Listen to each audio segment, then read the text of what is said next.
This channel does not promote any violent, harmful, or illegal activities. All content provided by this channel is meant for an educational purpose only.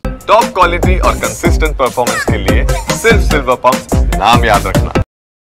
Notice হয় সেরকম হলে যাবেন না। কুচবিহারের মানুষ হলে কেন আসামে যেতে যাবেন? যাবেন না। কোনো হিন্দুর কোনো অসুবিধা হবে না, আর কোনো ভারতীয় মুসলমানেরও হবে না।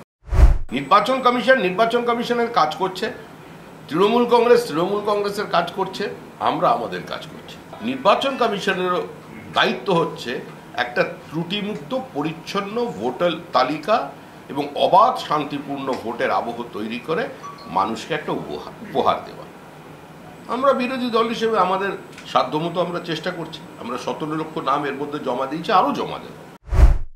পুলিশ পুরোটাই জানে।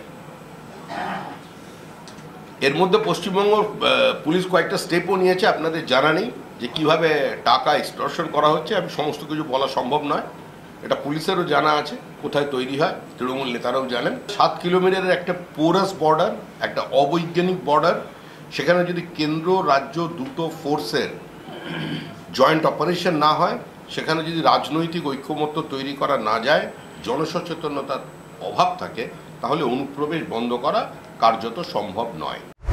রাজ্যের মুখ্যমন্ত্রী একগুচ্ছ কাগজ অনুপ্রবেশকারী কত আছে তার সংখ্যা তার জানা আছে বলে তিনি ছুঁড়ে ফেলে দিয়েছিলেন স্পিকারের টেবিলে, কিন্তু তারপরে মুখ্যমন্ত্রী হবার পরে অনুপ্রবেশের সংখ্যা নিয়ে তিনি কোনো কথা বলেন।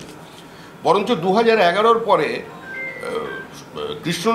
কৃষ্ণনগরের উপকণ্ঠে এক জায়গায় দাঁড়িয়ে তৃণমূল কংগ্রেসের নির্বাচনী সভা থেকে তিনি বলেছিলেন যে অনুপ্রবেশ বলে কিছু নেই, এপার বাংলার মানুষ ওপার বাংলার মানুষ দিবে আর নিবে, মিলাবে মিলিবে। আপনারা ফাইল দেখুন, আপনাদের টিভি চ্যানেলে দেখুন, পেয়ে যাবেন সার্চ করলে। বিএলওদের যদি কেউ নিরাপত্তাহীনতায় ভুগিয়ে দেন, তারও নিরাপত্তার প্রশ্ন উঠবে। সেই সরকারের নিরাপত্তাটা কে দেবে সেটা নিয়েও চিন্তাভাবনা করা উচিত। সমস্ত কিছু তাদের সীমা থাকে। যদি সাংবিধানিক আইনের শাসন তো বন্ধ হয়ে গেছে, পুলিশ প্রশাসন বলে তো কিছু নেই, total absence of law and order. এবার যদি সরাসরি সাংবিধানিক প্রতিষ্ঠানকে কাজ করতে না দেওয়া হয়, তাহলে সংবিধানের রক্ষাকর্তা যারা আছেন তারা কিছু একটা করবেন, তখনই সরকারটা নিরাপত্তাহীনতায় ভুগবে। খুন কি শ্রমিক ছাড়া অন্য কেউ হয় না? এর আগে যে খুনের ঘটনা ঘটেছে, গ্রেপ্তার হয়েছে কে? তার স্ত্রী এবং তার স্ত্রীর প্রেমিক, পুলিশ গ্রেপ্তার করেছে। তো বাঙালি শ্রমিকদের সঙ্গে এই খুনের সম্পর্ক কোথা থেকে আসছে? বাঙালি শ্রমিকরা বলছে দয়া করে এই সমস্ত বক্তৃতাবাজি বন্ধ করুন, আমাদের অসুবিধা হচ্ছে। আর আপনারা দল বেঁধে এখানে আসছেন, আপনারা যান বিভিন্ন জায়গায়।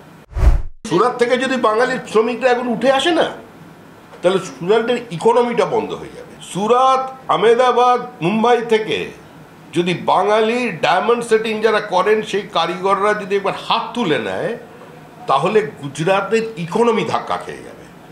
একবার গিয়ে ঘুরে আসুন, তাদের সঙ্গে কথা বলুন, তারপরে বলবেন।